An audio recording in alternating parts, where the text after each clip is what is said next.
principios de 2012, una mujer de 37 años desapareció de la noche a la mañana de la faz de la Tierra, pero continuó enviando mensajes a sus amigos durante varios años como si nada hubiera ocurrido. Estas conversaciones digitales plantearon preguntas inquietantes. ¿Cómo era posible que alguien que se suponía había desaparecido o tal vez muerto siguiera en contacto? Los investigadores descubrieron los motivos impactantes detrás de su desaparición, así como una compleja red de engaños en las redes sociales con el fin de encubrir la retorcida obsesión de un asesino. Pero antes de que te cuente lo que pasó, si te gustan las historias de crimen real, misterio y desapariciones, estás en el video correcto.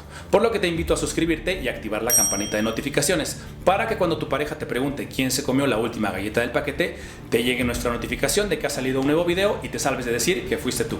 Ahora el Club de las Historias entra en sesión.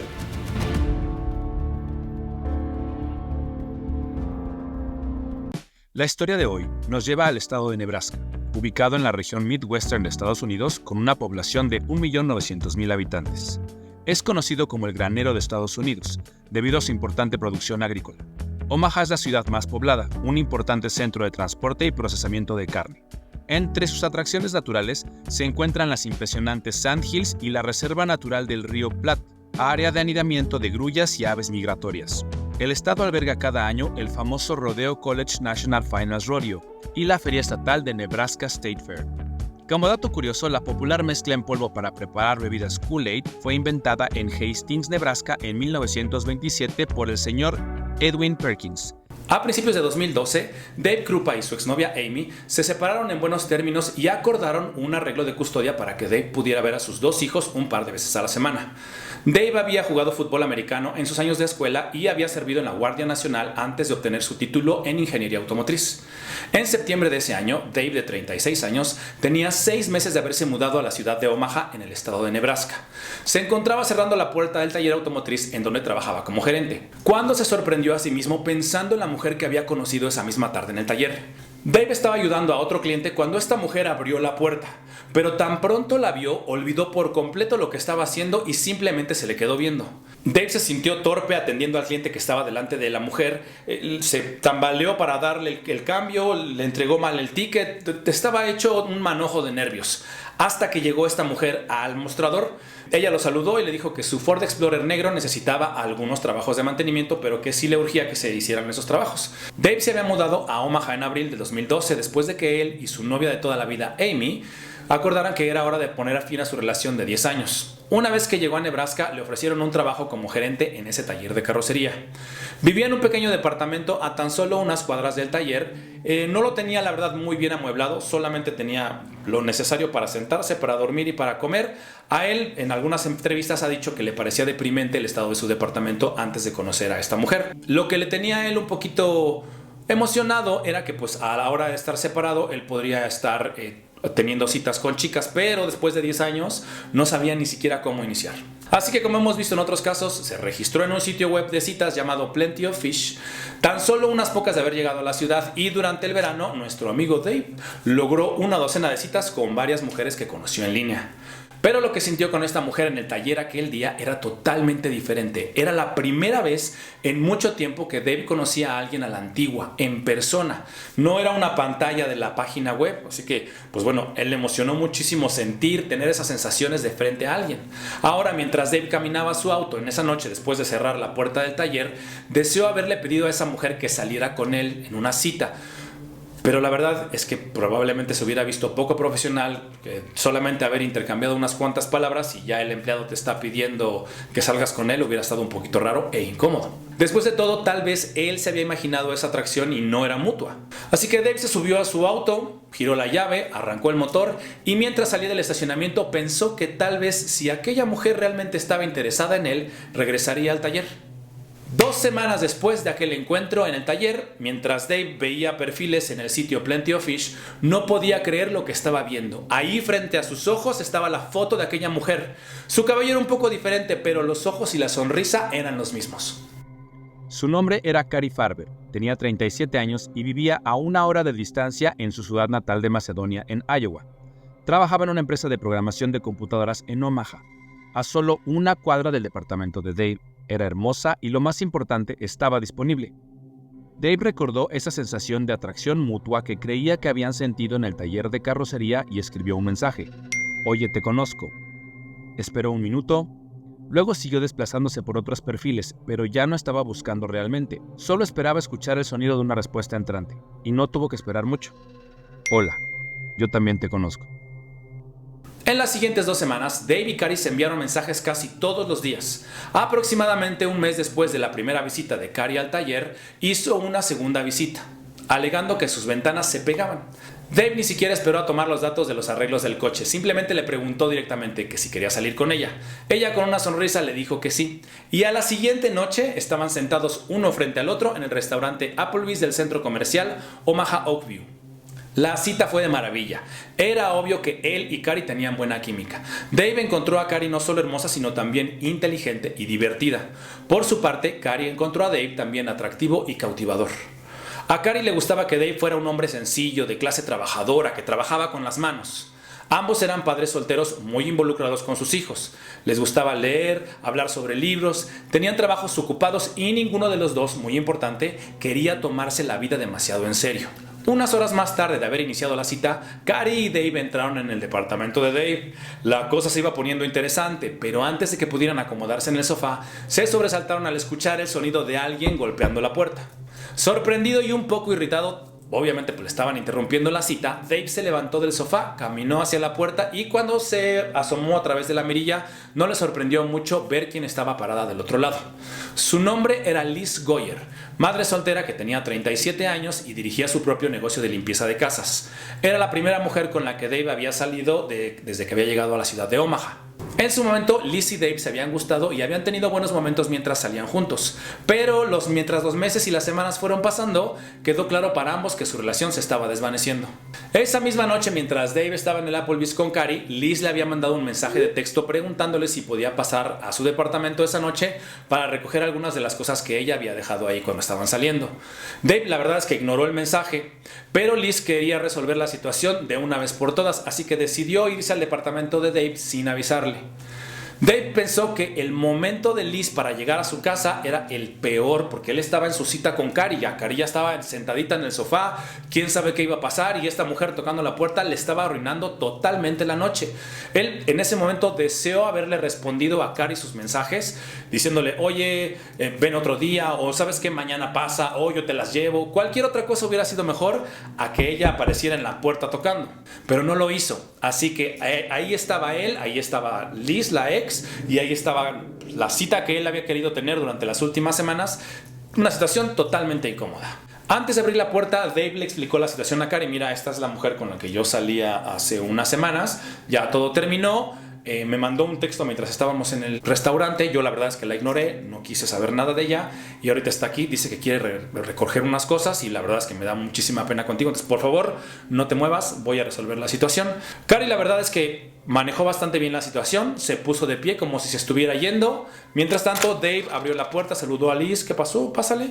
Liz entra al departamento, voltea hacia la sala y ve que Carrie está levantándose y recogiendo sus cosas. Inmediatamente Liz supo que estaba interrumpiendo una situación, así que pues se sonrojó, se disculpó y se quedó parada ahí cerca de la entrada. Mientras tanto pues Carrie tomó su bolso, se levantó, se despidió de Dave y le dijo, llámame cuando resuelvas esto, y salió de su departamento. Ninguna de las mujeres se saludó o cruzó palabras. Sin embargo, Liz pensó que escuchó a Carrie decirle entre dientes, zorra, justo en el momento que iba pasando al lado de ella.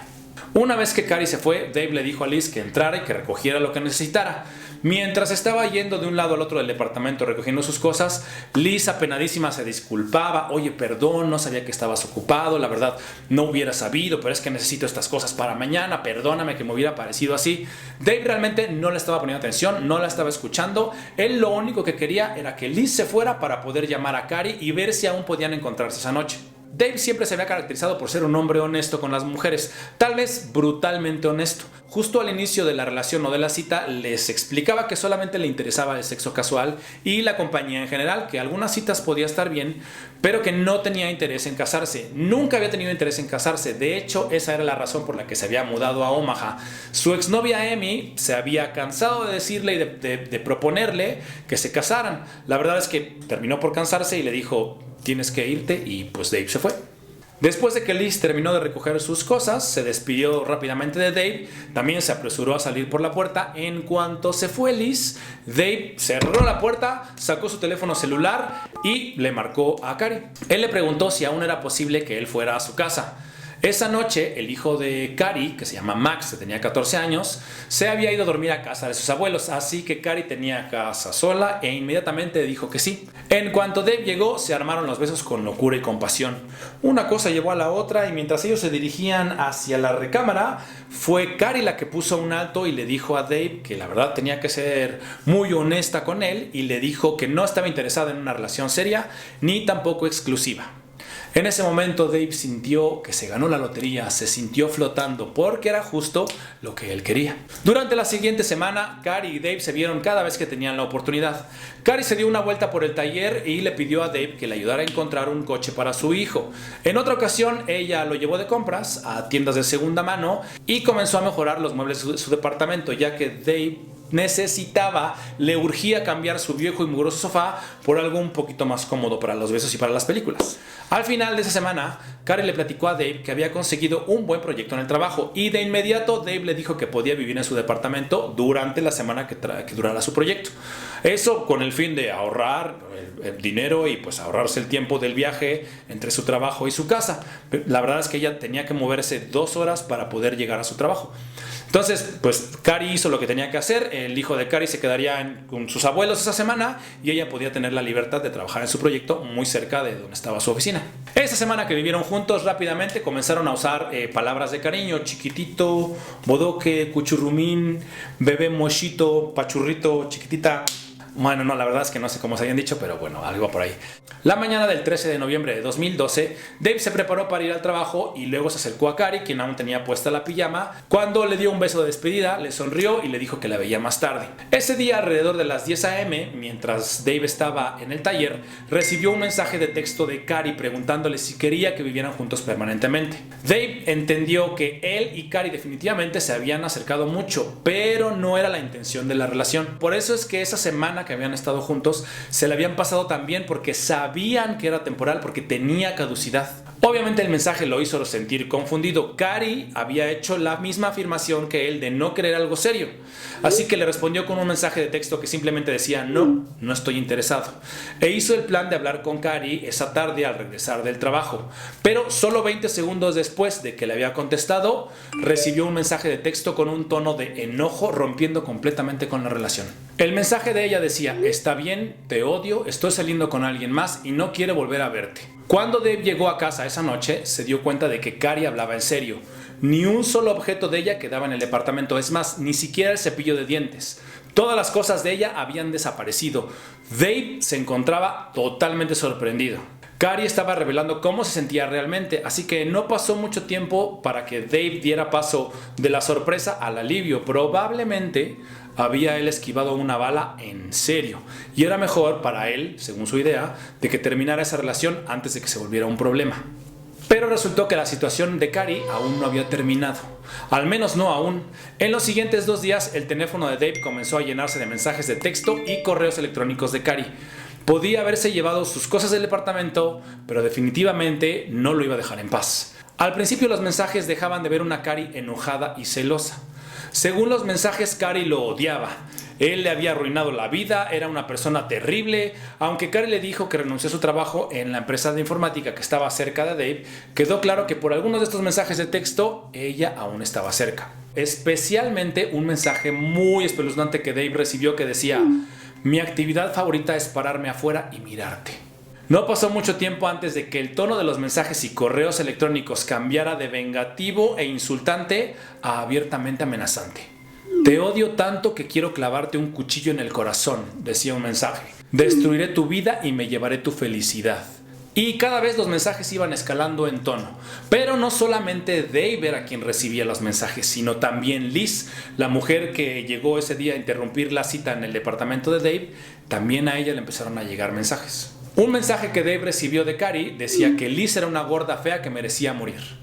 Y poco después Liz le llamó a Dave para decirle que ella también estaba recibiendo mensajes de texto y correos electrónicos vulgares y amenazadores. 2 semanas después de la ruptura de Dave y Carrie, Liz estaba recibiendo docenas de mensajes de texto y llamadas desconocidas al día, así como 50 o más correos electrónicos todos los días. Estos correos venían de las cuentas y de los números telefónicos de Cari. Para el 3 de noviembre de 2012, 10 días después de la ruptura, Liz había tenido suficiente. Esa mañana se había levantado, se hizo su desayuno, se tomó su cafecito y justo cuando salió de su casa para dirigirse a su trabajo, vio en la pared, pintado en todo su esplendor, la frase "La zorra de Dave". Liz contactó de inmediato al departamento de policía de Omaha para informar del vandalismo, junto con la sospecha de que la que había realizado la pinta o el graffiti era una señorita o señora llamada Cari Farber. Ella tenía como evidencia los mensajes y las llamadas y los correos electrónicos hostiles que ella y Dave habían estado recibiendo. Sin embargo, la policía realmente no podía hacer mucho al respecto porque no podían encontrar a Cari. Después de que terminó con Dave el 13 de noviembre, ella había desaparecido. No había rastro de ella por ningún lado. Se creía que estaba escondida en algún lugar, en algún hotel probablemente cercano, para evitar ser arrestada por el acoso que estaba sucediendo. Los textos y los correos electrónicos seguían llegando uno tras otro. Incluyeron mensajes inquietantes y amenazantes que sonaban así de: Dave, puedo verte. Estás sentado en tu silla con los pies apoyados, llevas una camisa azul. Irónicamente, esta horrible situación volvió a unir a Dave y a Liz. Ya no había nadie más que entendiera la situación, solamente ellos dos podían entender lo que estaba pasando perfectamente. Habían intentado involucrar a la policía, pero simplemente no había habido mucha respuesta, ni tampoco había mucho que la policía pudiera hacer. Así que Dave y Liz comenzaron a aceptar que esa era su vida, esa era su situación. Y aunque podría parecer inimaginable para otras personas, para ellos se había convertido en su nueva y horrible normalidad.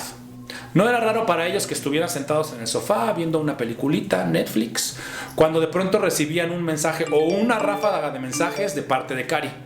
Mientras tanto, el Departamento de Policía de Omaha no fue la única agencia de ley que se vio involucrada en la desaparición de Cari. El 16 de noviembre de 2012, es decir, 3 días después de la ruptura de Dave y Cari, la mamá de Cari presentó una denuncia de persona desaparecida en el Departamento de Policía de Macedonia, en Iowa, que es donde vivían los padres de Cari y el hijo de Cari. Cuando la policía empezó a hacer sus indagaciones y tuvo una entrevista con Dave para tomarle su declaración, él sintió que finalmente entendía por qué Cari, que parecía tan centrada e independiente cuando la conoció, pudo haber cambiado aparentemente de la noche a la mañana en esta persona acosadora y loca. La policía le comentó a Dave que Cari padecía un trastorno de salud mental llamado trastorno bipolar, que puede causar cambios violentos y repentinos de humor y episodios de depresión y episodios de manía. Así que en teoría lo que conocemos como la bipolaridad, un poquito menos exagerada, es lo que padecía Cari. Pero a pesar de que esto le daba algo de claridad a la situación, no ayudaba realmente a Dave o a Liz. Todavía estaban siendo acosados y recibían mensajes y llamadas y correos. Sin importar cuántas veces cambiaran su número telefónico, Cari, probablemente con su habilidad computacional, no tardaba en encontrar o el teléfono o los nuevos correos. La situación se ponía cada vez más interesante y más rara. En cuanto a Cari, ella desde que había desaparecido no había asistido a una boda familiar, al cumpleaños de su hijo, incluso al funeral de su propio padre. Lo único que hizo fue mandar mensajes de texto disculpándose que no podía asistir y diciéndole a su familia que respetaran el que ella necesitaba estar a solas, de que necesitaba su espacio. Esto era muy raro, ya que Cari en realidad era muy apegada a su familia, en especial a su padre y a su hijo. Entonces, que se hubiera perdido el cumpleaños de su hijo y el funeral de su padre parecían demasiado raros. En enero de 2013, un par de meses después de la ruptura, la policía de Omaha pensó que por fin habían tenido un avance en el caso de Cari, porque recibieron la visita de Dave a la estación de policía, donde él les platicaba que había encontrado la Ford Explorer negra en un estacionamiento cerca de su casa, totalmente desocupada. Sin embargo, el interior del automóvil estaba completamente limpio y el único objeto de interés que encontraron fue una lata metálica de mentas, con una huella digital muy bien impresa. Después de analizarla, no encontraron coincidencia con ningún criminal conocido. En ese momento, la policía, ya casi sin pistas, decide entrevistar a Dave y a Liz una vez más. En esta ocasión, les pidió que por favor entregaran voluntariamente sus teléfonos y ellos realizaron una extracción de datos para ver si había alguna pista del paradero de Cari, pero no encontraron absolutamente nada. La policía no podía cerrar el caso hasta que no localizaran a Cari. En el verano de ese año, 2013, tanto Dave como Liz intentaron seguir sus vidas cada quien por su lado. Liz con sus dos hijos planeaba mudarse a una casa rentada de vuelta con su exnovio y Dave pasaba más tiempo con sus hijos en la ciudad de Iowa. Sin embargo, el acoso continuó cuando Dave recibió un correo electrónico de Cari amenazando con matar a Liz y mostrando una foto de una mujer amarrada metida en la cajuela de un automóvil. Inmediatamente Dave le marca a Liz asustadísimo, ella contesta el teléfono, él obviamente pues se siente aliviado de que no es Liz, se las manda a ella para que la vea y le dice que no pasa nada, que no hay problema, que ella está todo bien. Pero Liz no estaría bien por mucho tiempo. El 17 de agosto de ese año, 9 meses después de la ruptura, alguien prendió fuego a la casa alquilada de Liz. Afortunadamente, Liz y sus hijos no se encontraban en la casa, pero desgraciadamente 4 de las mascotas de la familia fallecieron ese día. Esa misma tarde, obviamente, Liz se encontraba totalmente espantada, asustada, un poco aliviada porque sus hijos estaban bien y ella también estaba bien, así que se metió a su celular para checar su correo y encontró un correo de Cari, justo enviado 2 horas antes de que empezara el incendio, que decía: espero que tú y tus hijos ardan hasta la muerte. Liz estaba totalmente fuera de sí, aterrada era poco.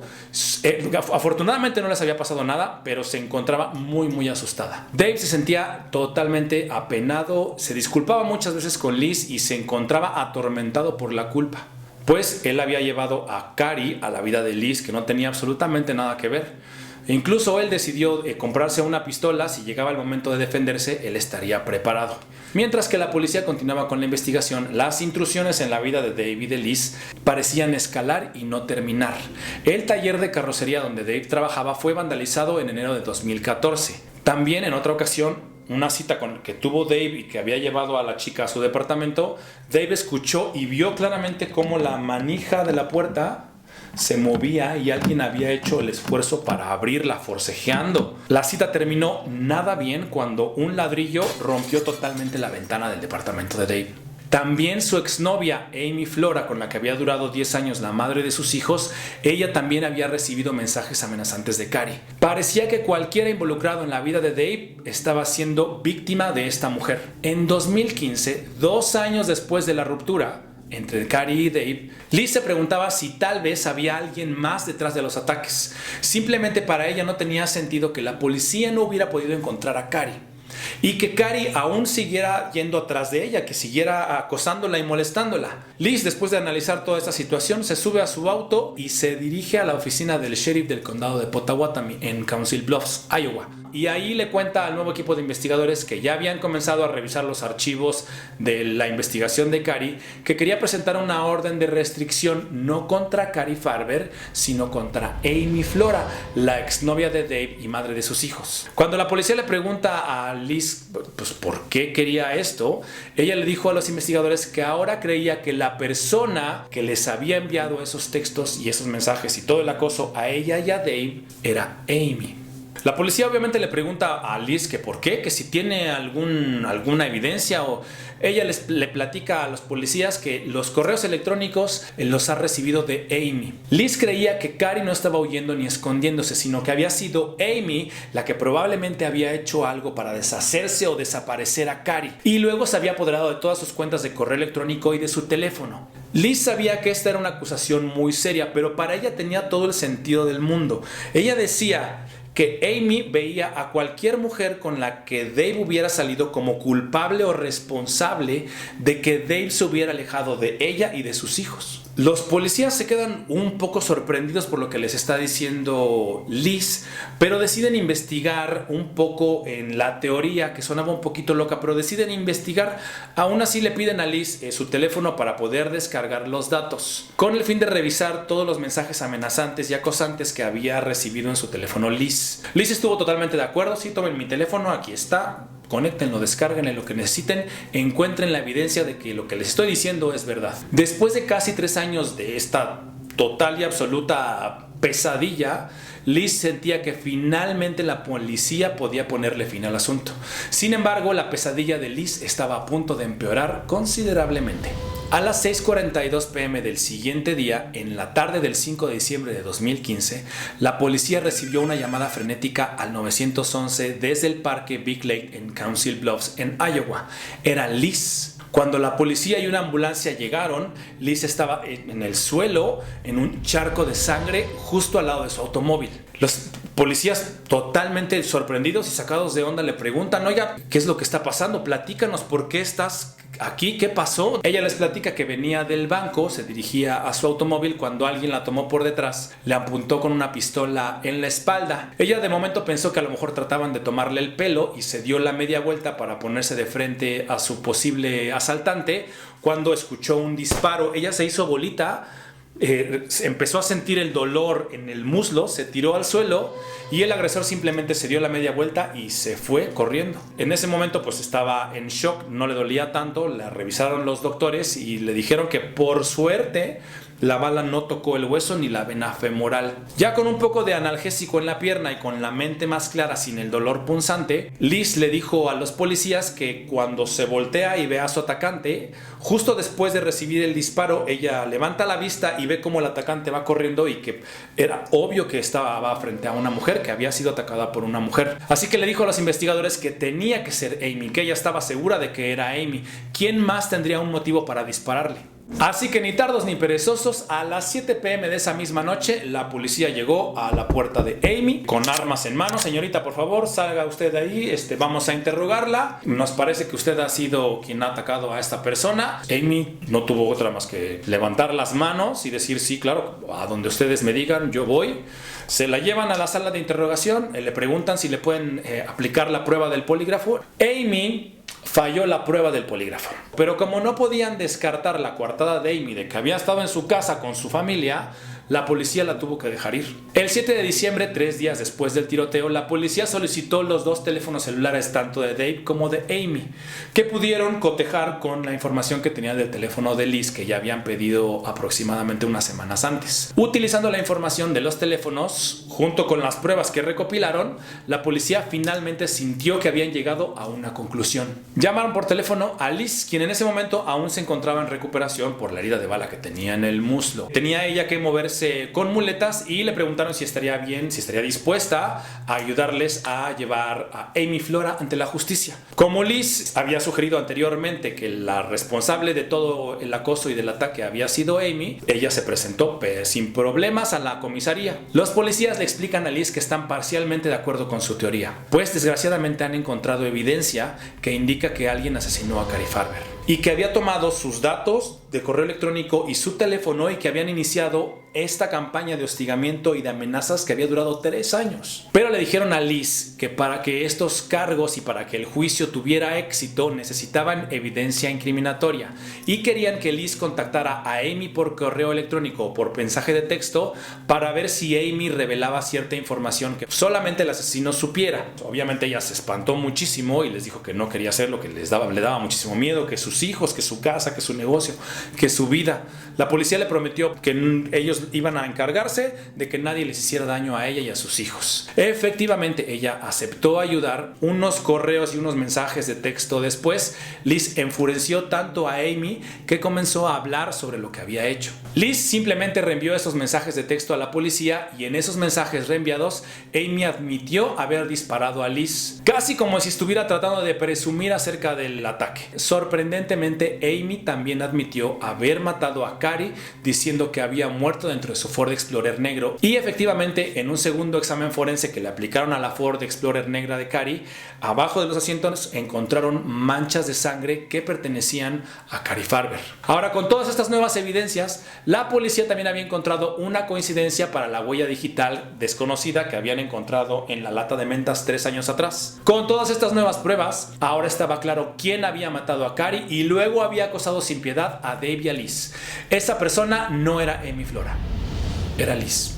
La policía arrestó a Liz Goyer, de 41 años, por el asesinato en primer grado de Cari Farber.